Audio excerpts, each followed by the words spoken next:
जान हो तू ही हमर बारू कोहिनूर ए जान हो तू ही हमर बारू कोहिनूर।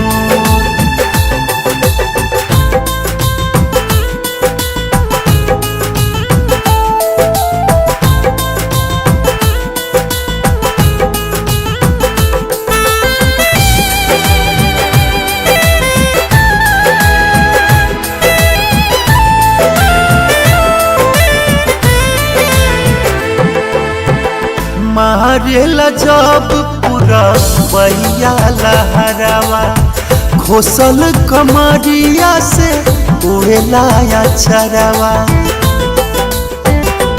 हाँ मारेला जब पूरा बहिया लहरावा घोसल कमरिया से उड़ेला चरावा।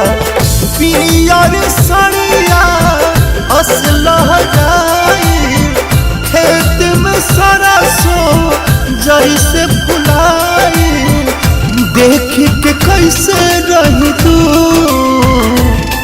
ये जान हो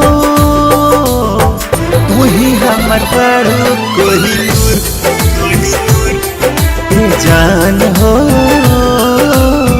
तू ही हमर बारू कोहिनूर।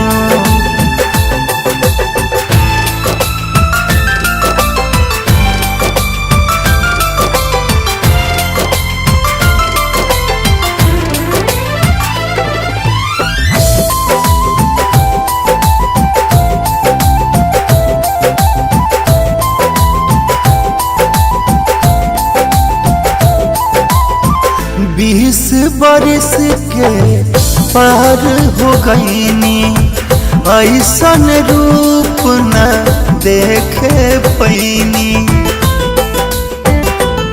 हाँ 20 बरस के पार हो गईनी ऐसन रूप न देखे पैनी। अखिया में कुछ हिल बयई से नैनीताल के झील के जैसे हवा बहे झूर झूर। जान हो तू ही हमर बारू कोहिनूर जान हो तू ही हमर बारू कोहिनूर कोहिनूर।